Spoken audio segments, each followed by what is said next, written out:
Swn i'n lyfio wneud y beth fel yma. Dylia bod o ddim yn frwydr. Fi'n actores ac yn sgwennwr, ag falle o fewn y proffesiwn mae pobl yn ymwybodol bod fi'n menyw dall.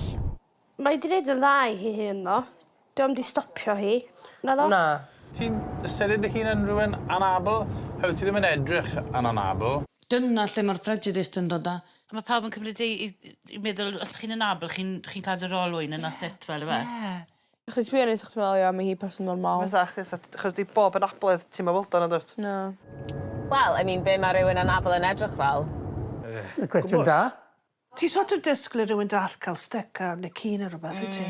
Universal sign ni yw rhywun mewn cadw'r olwyn. I think dyna beth mae pobl yn meddwl am. Mae bai anna i wneud yr un peth, fi'n meddwl. Ie? Ie. Gweld pobl dy mas o tai bach yn Anabledd, ti fel, sy'n bod nhw, fel ti'n gwybod. Exactly. Sgen i ddim central vision, so fi ddim gweld unrhyw beth yn y canol. Dim ond ar y periphery. Sa'n mor anodd, cos sa'ch ti'n meddwl amdano fo fel ia. It's just go ochra. Ie. Ar ben hwnna wedyn, mae yna fel pixelation a goleuadau sy'n fflachio. A hwnna yw'r macula yn marw, basically. So ti'n literally gweld yr diriwiad. Oh my gosh. Mae hwnna mor anodd i trio delio gyda. So cwchi golwg mi. Fi wedi cael fy warno bod hanes Anabledd yng Nghymru yn eitha tywyll, felly cyn cychwyn y siwrne yma o ddifri, fi eisiau arfo fy hun efo chydig o bositifrwydd. Go on, gal. O, neis. Ie. Heddiw, ni ddim yn cuddio'n anableddau, ni'n dathlu nhw. Mae hynna'n peth bwysig, da. Just own it. A dyna ti isio i ni do fwy normal. Ia. Mae'n hen bryd i ni gael ein amser yn y spotlight. Ti'n lic gwarsyw. Mae real disability pride yn rhywbeth fi wedi stryglo gyda ers dechrau colli ngolwg yn 9 oed. 9 oed. Wel, so mae di bod yn byw ers dipyn chi. Do. Eithon o beth i colli sites, os ti wedi cael site. Ie.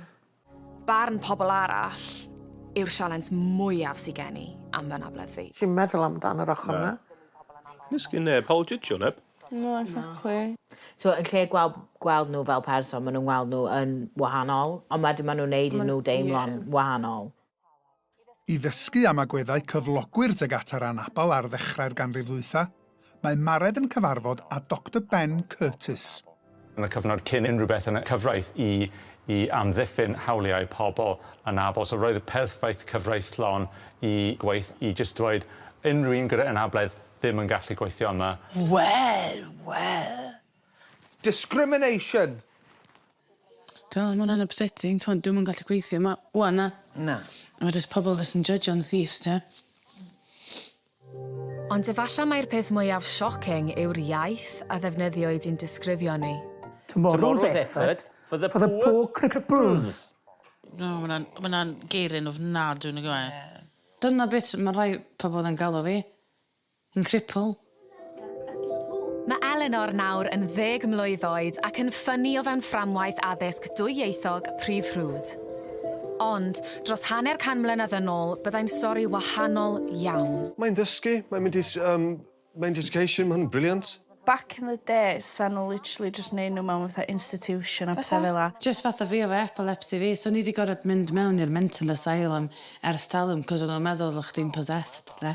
Yn cael seizures a bellu. Cyfnod erchyll, pryd oedd syndrom Downs yn rhywbeth i'w guddio. Trist iawn. Mae'n brif o fy calon i weld stwff fel hwn. Dwi'n mynd i crio. Plant yn cael eu danfon i ffwrdd o'i teuluoedd i fyw mewn cartrefi arbennig, heb unrhyw addysg ffurfiol o gwbl. Trin nhw than i filiad. Mae'n na. Mae'n just yn horrible, yndi? Mae'r syniad nad oedd Anabledd dysgu fel syndrom Downs wedi cael ei gydnabod fel anabledd ffurfiol tan y 50au bron yn anghredadwy. Dwi'n meddwl bod o'n crazy fatha back in the day, oedd teuluoedd yn gadael i pethau fel yma digwydd. Ie. Mae pethau di newid lot, do. Do, ond dim digon. Wedi bod yn absolute pleser. Diolch, dyna clic. Wel, mae wedi gwneud tawn o waith da. Myna. Yndi. Oedd hwnna'n reit da. Oedd o dweud? Ie. Close to home, de. Ie.